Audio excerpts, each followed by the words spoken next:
मौत के आगोश में लिपटी प्यार की दर्द भरी कहानी एक लड़के की कहानी में सुनाने जा रही हूँ, जो कि उत्तर प्रदेश का रहने वाला था। उसका नाम रहमान था।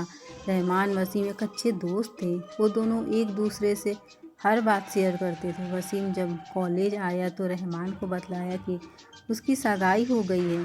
क्या वसीम, तुम्हारी अभी पढ़ाई भी कंप्लीट नहीं और तुमने सगाई कर ली है? अम्मी बीमार रहती हैं।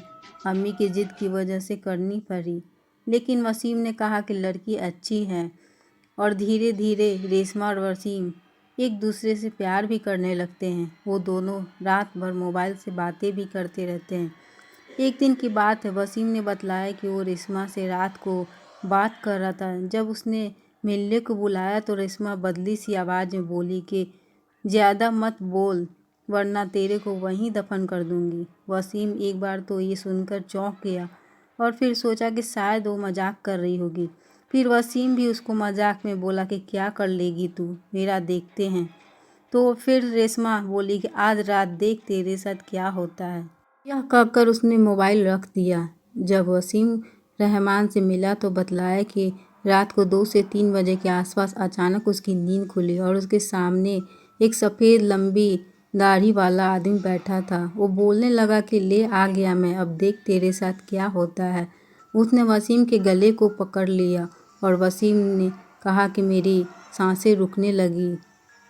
वसीम ने उसी वक्त अल्लाह का नाम लेते हुए नमाज पढ़ना शुरू कर दिया और वो उसके सामने से गायब हो गया। रहमान ने कहा कि मुझे तुम्हारी बात सुनकर बड़ा ही अचंभा हुआ कि ऐसा कैसे हो सकता है। उसके अगले दिन वसीम ने फिर अपनी मंगेतर को मोबाइल पर बात की और बोला कि तुम कल रात को मुझे क्या अनाप शनाप बोल रही थी। उसकी मंगेतर ने कहा ऐसा कैसे हो सकता है, कल तो मैंने फ़ोन ही नहीं किया था। ये सुनकर वसीम के रोंगटे खड़े हो जाते हैं और उसने तुरंत ही फ़ोन काट दिया। और कुछ दिनों बाद वसीम ने रहमान के पास फ़ोन किया कि उसके घर से फ़ोन आया है कि रेशमा की तबीयत ख़राब है, कल उसके घर चलना है।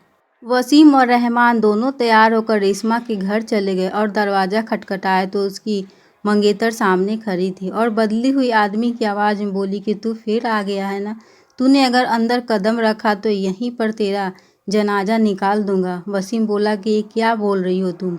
वसीम आगे था और जैसे ही उसके घर में कदम रखा कि उसकी मंगेतर ने दीवार पर टंगी तस्वीर उतारकर वसीम के सर पर दे मारी। उसके सर से खून बहने लगा और वसीम के ससुर और सालों ने उसकी मंगेतर को पकड़कर बैठाया। फिर उसके सालों ने वसीम के सर पर पट्टी बांधी। रेशमा के दादाजी ने बताया कि रेशमा के ऊपर जिन का साया है। इस पर वसीम के ससुर ने उन्हें चुप रहने को कहा। थोड़ी देर रुककर हम वहां से सीधे अस्पताल जाकर ढंग से पट्टी करवाई। उसके अगले ही दिन मुझे वसीम का फ़ोन आया कि रेशमा की तबीयत बहुत ख़राब है और वो अस्पताल में भर्ती है। वसीम ने बाइक निकाली और दोनों जल्द अस्पताल पहुंचे। वहां पहुंचते ही हमने डॉक्टर से रेशमा की हालत के बारे में पूछा, लेकिन डॉक्टर ने कहा कि रेशमा की हालत नाजुक है, कोई उसकी बीमारी का पता नहीं चल पा रहा है।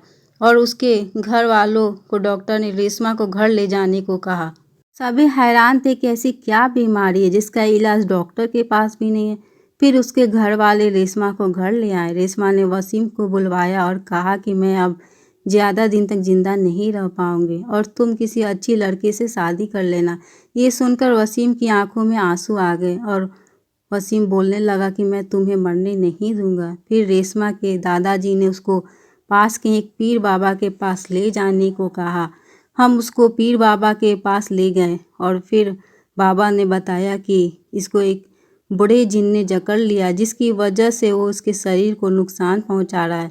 अब बहुत देर हो गई है।